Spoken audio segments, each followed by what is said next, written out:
Irmãos, a graça e a paz, boa noite a todos. Uma alegria estar aqui com os irmãos.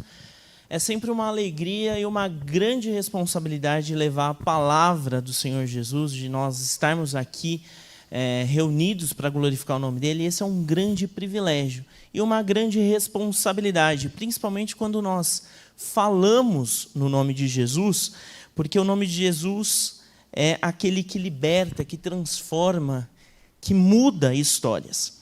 Só que tem muita gente que nunca ouviu falar sobre Jesus. Muitas pessoas. Ou algumas pessoas que sabem quem é Jesus, o Jesus histórico, mas não compreende o Deus bíblico, o Deus ao qual nós servimos. Nessa noite que nós vamos celebrar a ceia do Senhor, a ceia tem um grande simbolismo. Nós não cremos que os elementos aqui eles vão se transformar em sangue e carne de Cristo, mas nós celebramos esse memorial, porque foi isso que Cristo nos mandou celebrar, em memória dele. Irmãos, aqui no Brasil, aqui nessa igreja, todos nós estamos reunidos porque nós cremos em Jesus, ou nós sabemos sobre Jesus.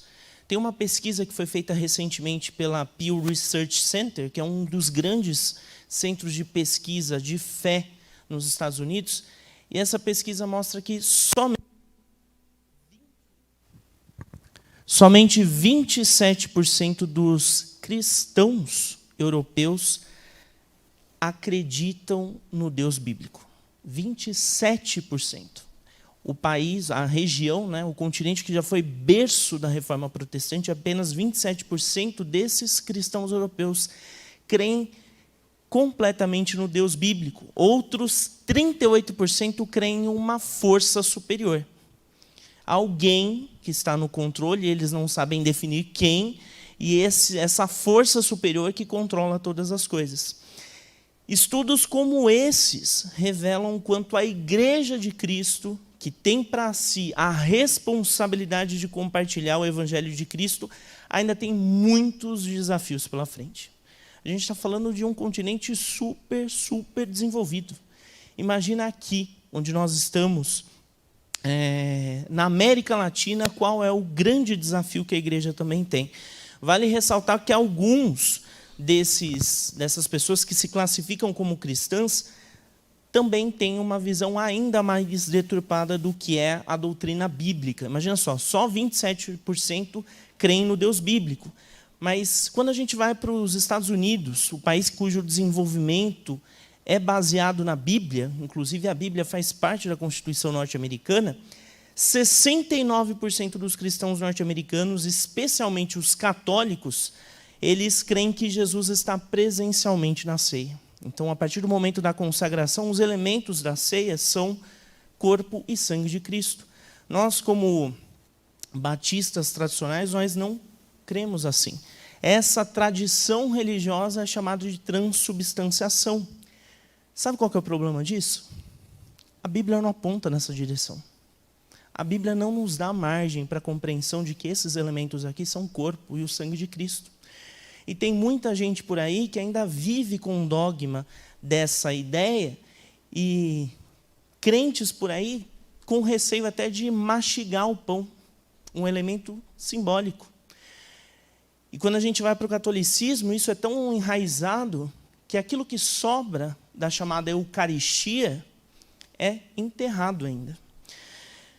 É por isso que a gente precisa ver com atenção como muitas pessoas, dentro e fora da igreja, não compreendem quem é Jesus e o que ele fez a nosso favor.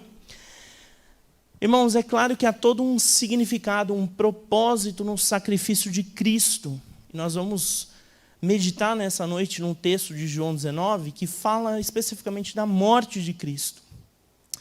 Mas esse sacrifício, meus irmãos, esse sacrifício não é místico. Isso não é esotérico. Isso é prático, uma demonstração clara de amor por nós.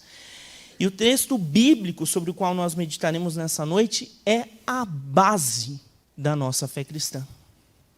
É isso que nos caracteriza como pequenos cristos. A gente viu o vídeo aqui do pastor José Neto fazendo a oração com aquelas crianças.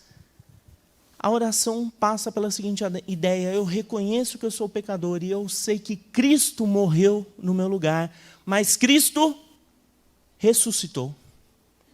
É isso que nos diferencia das outras religiões do mundo, inclusive das monoteístas, daquelas que têm um único Deus, como, por exemplo, o judaísmo. Eles não creem que o Messias já veio, mas nós cremos e nós sabemos que ele já veio, porque a Bíblia assim nos mostra. E o que foi, então, essa entrega?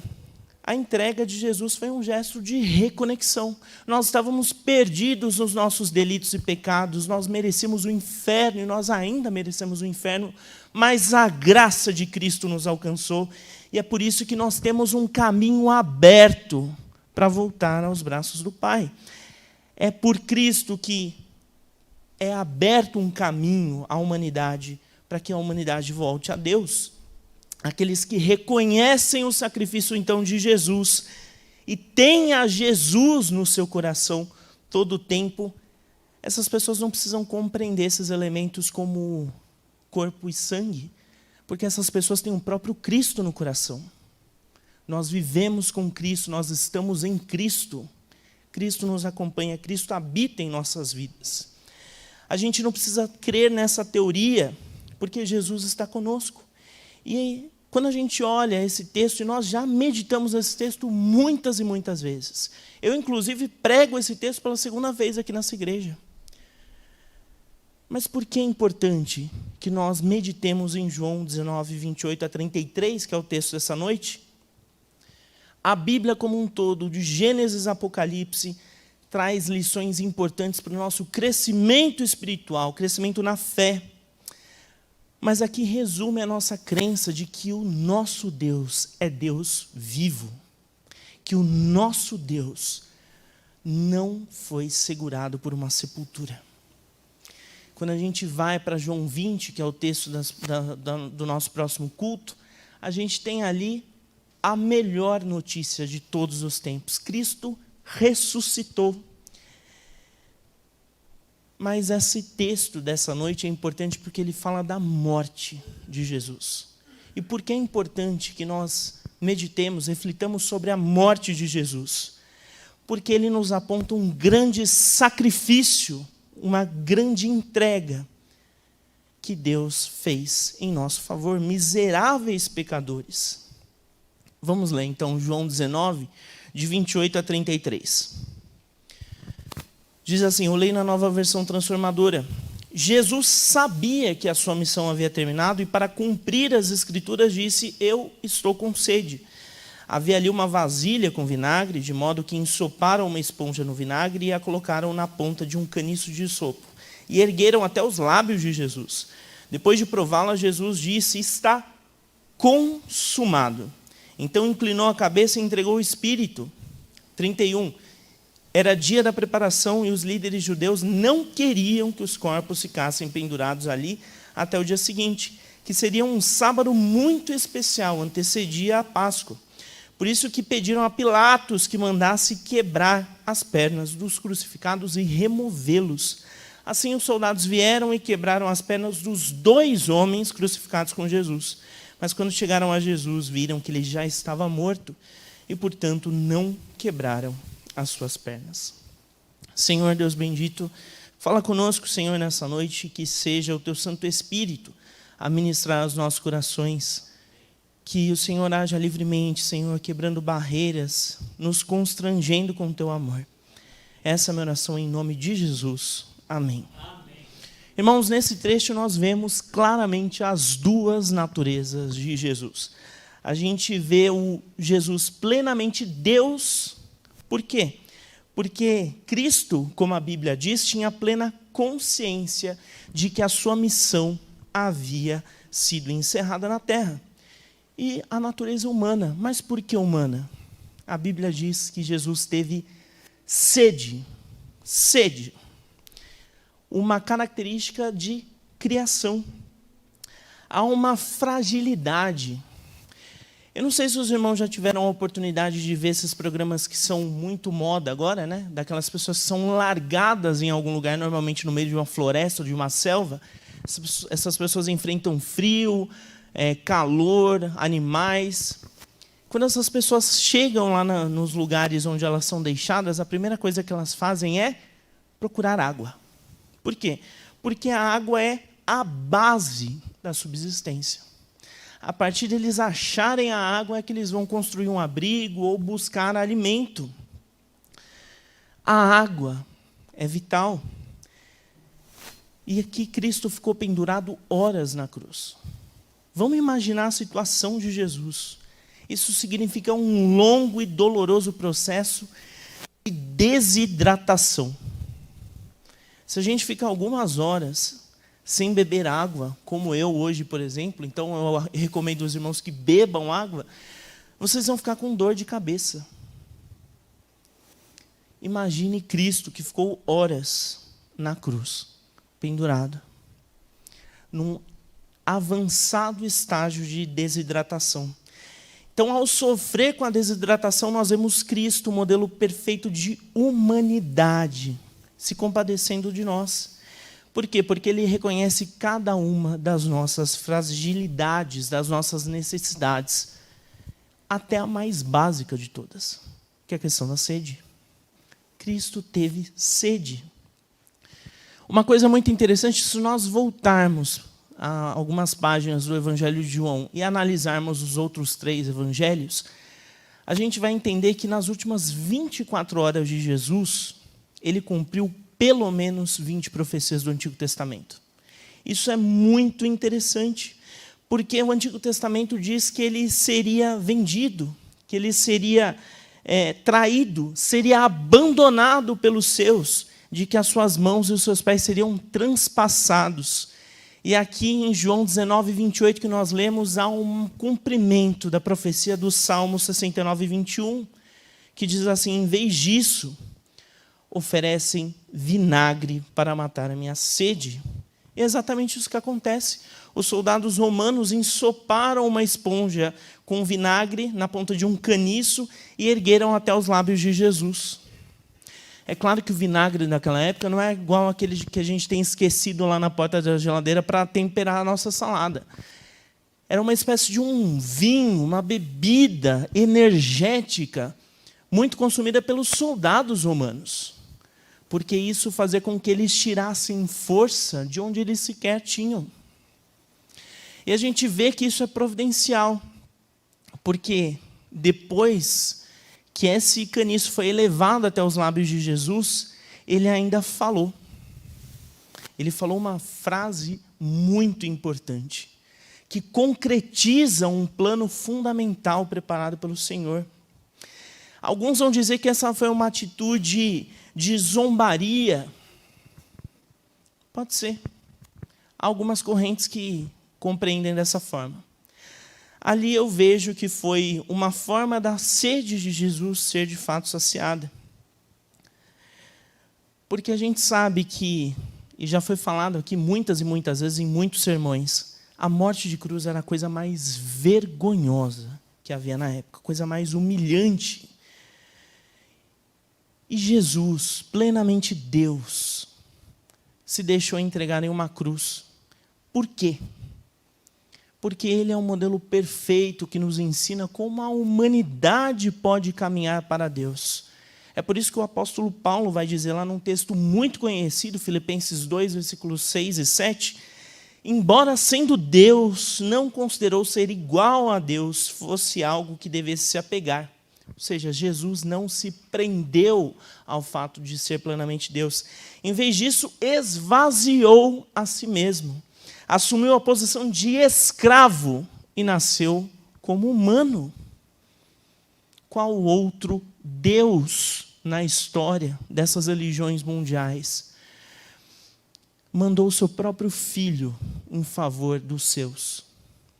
Apenas o nosso Deus, o Deus vivo, o Deus verdadeiro. E Jesus se entregou de forma voluntária, por amor a nós, cumprindo a vontade do Pai, aquilo que havia sido predito ao Israel. Então esse deve ser o nosso maior exemplo de como ter uma vida com Deus, de adorá-lo de forma voluntária. Às vezes a gente vai aos trancos e barrancos, a gente sabe o que precisa ser feito, a gente sabe como deve ser vivida uma vida com Cristo, mas a gente vai aos trancos e barrancos. E Jesus foi fiel da sua própria iniciativa. Em todo o tempo ele foi fiel. Como, por exemplo, quando ele orou lá no Getsêmani, a poucos instantes da sua morte de cruz. Lucas 22, 42 traz: Pai, se queres, afasta de mim este cálice de sofrimento, porém que não seja feito o que eu quero, mas o que tu queres. Irmãos, como não amar um Deus como esse? Como não amar um Deus que entrega o seu próprio Filho amado, unigênito, da própria substância, da própria espécie, em favor dos seus, para nos reconciliar? O apóstolo Paulo fala, né, que nós temos o ministério da reconciliação. O que consiste isso? Consiste que nós temos a verdade no nosso coração e as outras pessoas precisam saber qual é essa verdade. É por isso que o ministério da reconciliação nos foi dado. E esse grande presente que é Cristo Jesus nos abre o caminho para voltar para a presença do Pai. E nós devemos celebrar isso. A ceia do Senhor não é tristeza. Nós não cremos na ceia do Senhor como um momento especial, um momento de uma bênção especial, como algumas denominações. Nós cremos que a ceia do Senhor é um memorial, mas nós nos alegramos na ceia do Senhor pela comunhão. Mas deve ser a mesma alegria que nós temos em outros cultos. Nós devemos nos alegrar pela possibilidade de estarmos aqui sendo construídos à medida da vontade de Cristo, à medida do caráter de Cristo, como comunidade. Então os irmãos devem vir à ceia não com o espírito de que serão mais abençoados durante a semana, porque a gente não pensa assim. A Bíblia não traz, não dá nenhuma margem para isso. Vocês sairão daqui grandemente abençoados em todas as celebrações, porque vocês crescem em comunidade. E vocês veem os irmãos aqui. E vocês podem conversar com os irmãos, podem orar pelos irmãos, podem compartilhar motivos de gratidão com os irmãos. E é por isso, irmãos, que nós estamos aqui, reunidos nessa noite para celebrar a ceia do Senhor. Mas a gente vê por aí muita gente pregando a Cristo, pregando que as pessoas devem aceitar a Cristo para que não tenham o inferno como destino final. Só que, irmãos, Deus não quer que nós nos preocupemos com isso. E a gente não deve procurar o Senhor por medo e interesse. Isso não compactua com a vida cristã de fato. Porque se nós estamos em Cristo, já não há mais condenação. Nós devemos viver uma vida com o Senhor de alegria, reconhecendo o privilégio que é estar em Cristo. É por isso que não há espaço para legalismo na vida cristã. Se a pessoa é salva em Cristo, deve haver alegria no coração, não peso. Eu não vou fazer alguma coisa porque a sã doutrina determina assim. Eu não vou para a ceia porque o pastor pediu para que eu estivesse na ceia, eu tenho medo de sair do hall de membros da igreja. Eu devo estar aqui porque eu reconheço o sacrifício de Cristo. Eu devo estar aqui na comunidade porque eu reconheço que através dessa companhia Deus tem transformado o meu caráter. E as nossas atitudes do dia a dia devem refletir essa mudança de caráter. E a nossa mudança de caráter tem que ser por amor a Deus e não por medo de condenação. Porque por medo de condenação, muitas pessoas por aí estão seguindo religiões, ideias, se afundando em seus pecados. E a gente precisa avaliar como está o nosso coração, se nós temos feito coisas de forma automática, simplesmente porque elas precisam ser feitas, e nós temos um cargo na igreja, ou nós temos uma responsabilidade de liderança, e se nós não fizermos, alguém vai ficar de olho em nós, e a gente, para não perder aquele cargo, para não perder aquele status na igreja, a gente vai lá e faz. Deus não quer isso. Deus quer sinceridade. Deus quer compromisso. Deus quer entrega. de verdade, a compreensão da sã doutrina, passando pela ideia do que ele fez por nós e do que nós podemos fazer um pelos outros. E eu devo buscar a santificação, todos nós devemos buscar a santificação, porque nós, desta forma, glorificamos a Deus e nós testemunhamos desse Deus às pessoas.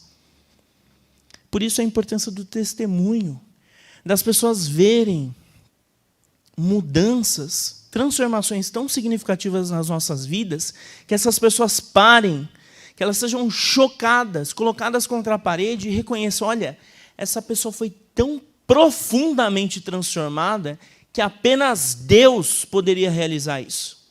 Não há força humana que pudesse transformar esse coração. Só Deus conseguiu operar. Esse deve ser o nosso testemunho. A nossa vida cotidiana deve apontar nessa direção. É por isso que a gente não pode ler a Bíblia com aquele peso, aquela responsabilidade. Eu tenho a leitura anual da Bíblia, eu preciso ler a minha meta diária de 5 capítulos. Se for para fazer esse espírito, não leia. Leia no tempo que Deus falar no seu coração. Mas leia sentindo prazer em saber como Deus atuou ao longo da história para te salvar. Para que você pudesse ouvir sobre Jesus e compreender o grande plano da redenção que é concretizado em Cristo. Que grande gesto de misericórdia. Tiago 4,8 vai dizer, aproximem-se de Deus e Ele se aproximará de vocês. Não é não é para bater meta, não é para bater ponto. É tendo prazer em se aproximar do Senhor, em viver uma vida com Ele. Deus nos quer perto, mas com algumas atitudes. Nós nos afastamos do Senhor. É muito triste ver como nós, em alguns momentos do dia, da semana, nós nos afastamos do Senhor. E como nós nos afastamos? Nós nos afastamos quando nós vivemos uma vida cristã gelada. Parece que a gente está no reino da Frozen, lá da Elsa. A gente entra ranzinza, sai ranzinza, briga com todo mundo. Parece que quando a pessoa entra num lugar, o tempo fecha. Quem nunca trabalhou com uma pessoa assim, hein? E algumas dessas pessoas são crentes ainda. Olha só. Olha como a coisa fica estranha. Só que a gente não foi chamado para a desesperança, para o desânimo. O Senhor nos chama para uma vida de esperança e de testemunho. 1 Pedro 3,15 vai dizer, e se alguém lhes perguntar a respeito de sua esperança, estejam sempre preparados para explicá-la. Imagina só, esse versículo tinha que vir como um lembrete, igual aqueles avisos lá de que a gente precisa atualizar o antivírus do nosso computador. Sempre que a gente tiver a cara fechada, sempre que a gente estiver mal com a vida. Que imagem que a gente passa para as outras pessoas quando a gente está fechado, carrancudo, gritando com as pessoas? Todos nós precisamos entender a imagem que nós passamos a partir do momento que nós professamos a fé em Cristo. A partir do momento que nós levantamos a nossa mão, a partir do momento que nós fazemos a classe de doutrina, passamos pelo batismo, iniciamos essa jornada cristã, nós temos um testemunho sem interrupção. As pessoas nos veem. Nós somos a Bíblia que a sociedade tem visto. E o nosso testemunho deve apontar para o Deus ao qual nós servimos. Nós nos afastamos do Senhor quando nós decidimos viver como órfãos. E nós somos filhos de Deus, portanto, nós temos um Pai. A gente não pode ter uma atitude de um órfão. A autossuficiência não se vinga na relação com Deus. Deus não quer nos fazer autossuficientes. Um dos pontos basilares da vida cristã é a dependência total que nós temos do Senhor. Então, se você tem vivido uma vida desregrada, tentando a sua própria vontade, o seu prazer, aquilo que te anima, eu convido você nessa noite a fazer uma análise profunda do seu coração. Porque se é isso que tem animado você, se é isso que tem sido baseado os seus planos, faça essa análise e você chegará à clara conclusão de que você não é um filho de Deus. Por quê? Porque filhos de Deus não são órfãos. Então, se nós vivemos sempre deixando Deus em segundo plano, se nós tentamos guardar Deus numa caixinha e colocar no guarda-roupa, sair, pecar, viver a nossa própria vida, a nossa própria vontade, nós estamos agindo como órfãos. Nós não respeitamos o pai que nós temos. E a paternidade é um assunto muito caro. Por quê? Porque Deus Pai entregou Deus Filho em nosso favor, para que nós pudéssemos ter vida e vida em abundância. João 19:30 vai dizer, depois de prová-la, provar o quê? A esponja com vinagre. Jesus disse, está consumado. Então inclinou a cabeça e entregou o Espírito. E aí o está consumado não é uma referência em si à morte de Jesus. Não é só isso. O está consumado, aí do grego tetelestai, dá a ideia do está pago, concretizou-se. Não tem como mudar. Foi encerrado, plenamente encerrado. E o que foi encerrado? A redenção. A redenção foi encerrada. O plano perfeito da redenção se concretiza em Cristo. Muito antes de nós nascermos, muito antes de nós cometermos todos os pecados que nós já cometemos, de nós sermos miseráveis pecadores, Deus sabia que a gente não conseguiria pela nossa própria força. E aí Ele preparou Jesus. Em Jesus se concretiza esse plano da redenção. Mas se concretiza como? Porque primeiro Deus chamou um cara lá atrás, de Ur dos Caldeus, uma terra com muitos deuses, onde a idolatria reinava. E falou para ele, olha, eu vou te levar para uma terra, e lá você vai ser pai de uma grande nação. E depois esse próprio Deus levou a nação que veio deste homem para o Egito, para que esse povo não morresse de fome. E depois esse povo foi escravizado pelos egípcios, e Deus levantou um outro homem, para que esse homem tirasse o povo das agruras da escravidão no Egito. E Deus livrou esse povo da morte, Deus livrou esse povo do cativeiro, Deus livrou esse povo das guerras, Deus cuidou desse povo quando o povo enfrentou a idolatria.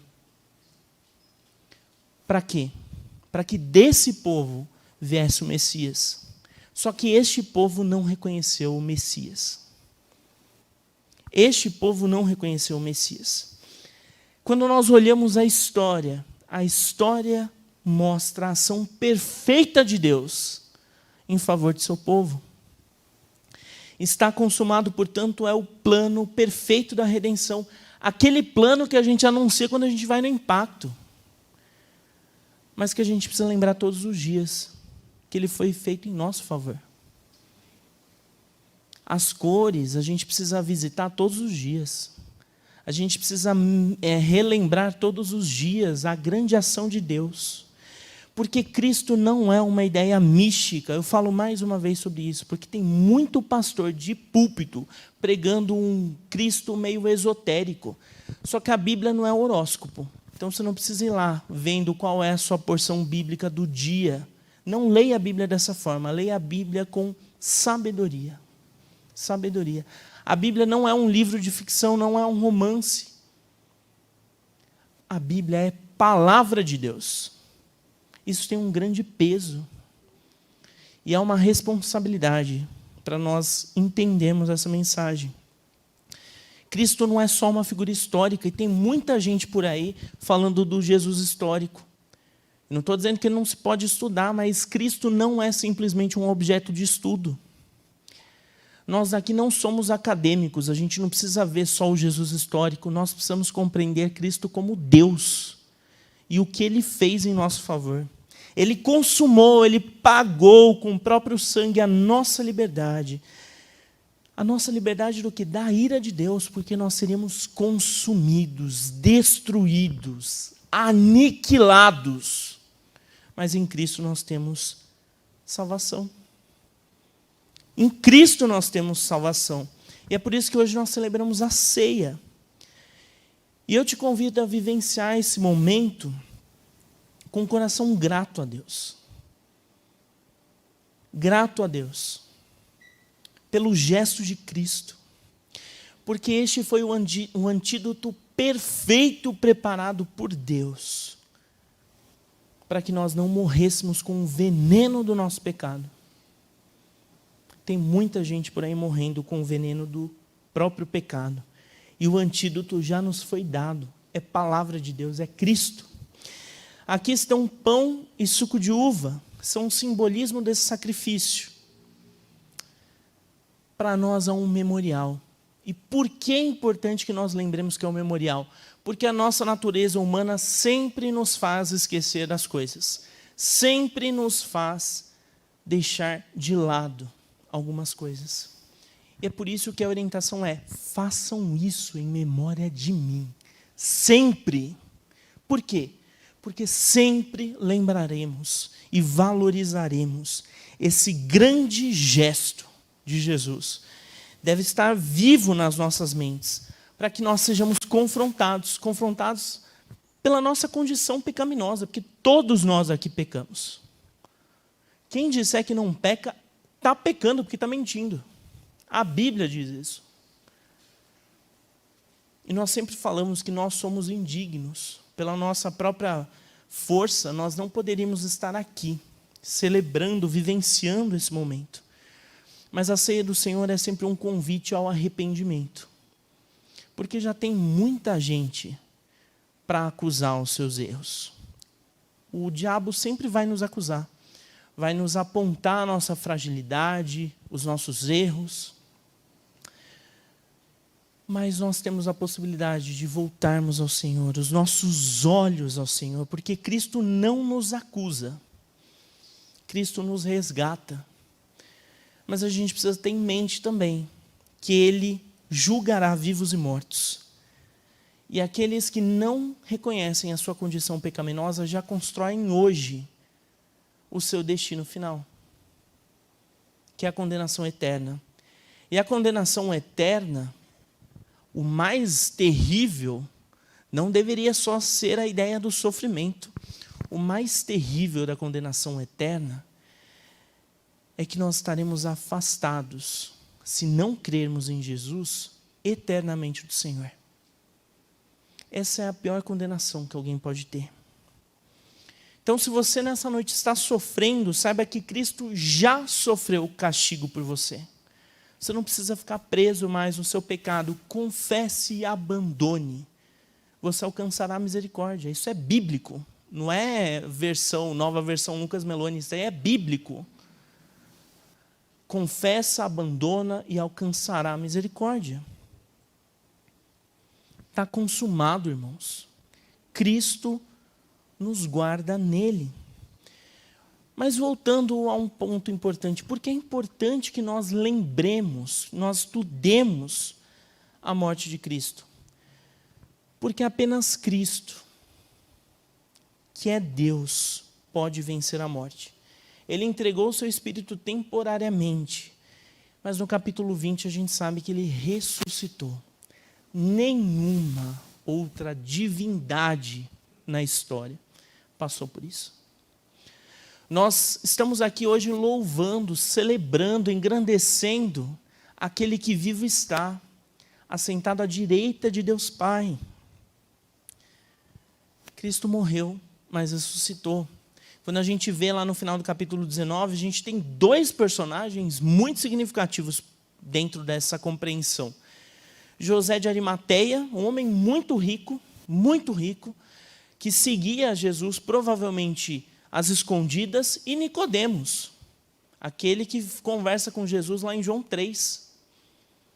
Também provavelmente alguém que seguia o ministério de Jesus às escondidas. E esses dois homens preparam o corpo de Cristo para que seja sepultado em um sepulcro novo. E o que é interessante é que o sepulcro não segura o Deus que vive. Jesus vive nos nossos corações, e nós precisamos anunciá-lo, e nós precisamos compreender essa verdade que é revolucionária. Nós somos agraciados com esse amor que nos constrange. Continuando lá, os últimos versículos, João 19, 31 a 33.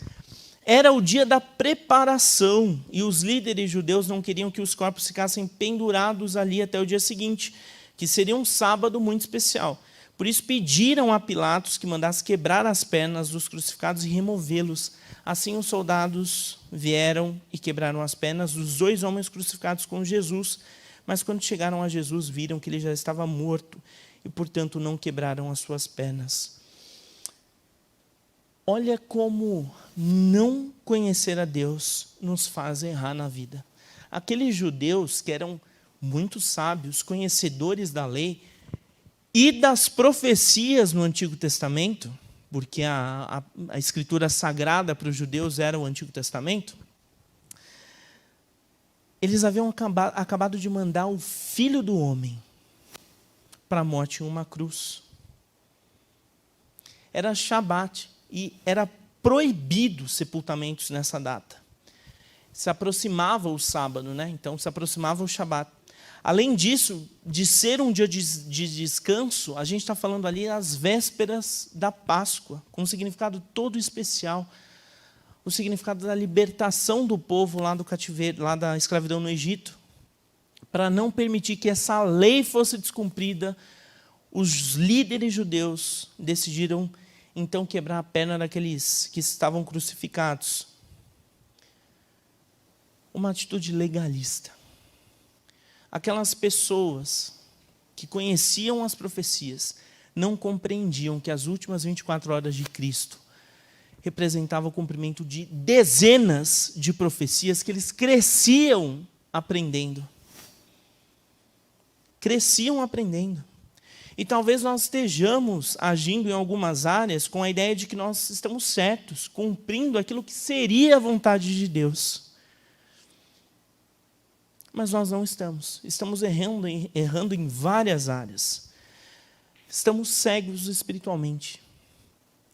Estamos cegos espiritualmente. Quando a gente olha para João, por exemplo, que nós trabalhamos e temos trabalhado ao longo desses domingos, nós vemos Cristo curar muitos cegos físicos e ser confrontado por muitos cegos espirituais. Muitos cegos espirituais. Pessoas que viviam com a mentira como a sua verdade. É por isso que a vida daqueles que estão em Cristo deve ser de constante oração, no sentido de quebrantamento, de pedido para que o Senhor nos dê discernimento para entender a sua vontade, para que nós não cometamos erros como esses. E eu já cansei de ouvir pessoas falando, os judeus são muito tolos, como eles não conseguiam reconhecer. Irmãos, se fôssemos nós, qual a garantia de que não estaríamos lá dizendo, crucificam? O pecado do passado foi cometido. E nós temos pela Escritura a orientação do que é a vontade do Senhor. Reconheçamos esse sacrifício. Reconheçamos que Cristo pode transformar. E essa mensagem que deve nos constranger. Cristo não precisou ter as suas pernas quebradas, cumprindo a profecia do Salmo 34, 20, uma das 20 profecias. Pois o Senhor protege os ossos do justo, nenhum sequer será quebrado.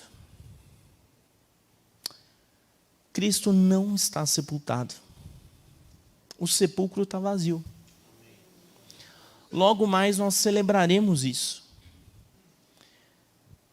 como um marco histórico, mas a ressurreição de Cristo deve ser celebrada todas as vezes em nós, em nosso coração. Esse deve ser o combustível da nossa oração, da nossa vida com Cristo. Por quê? Porque só quem ama muito se entrega em favor de alguém. E Cristo se entregou em nosso favor, mesmo indignos. E o Senhor nos amou antes de nós o conhecermos, quando nós ainda éramos pecadores. É por isso que essa graça deve nos constranger. deve nos chamar para um arrependimento constante, para uma conversão diária.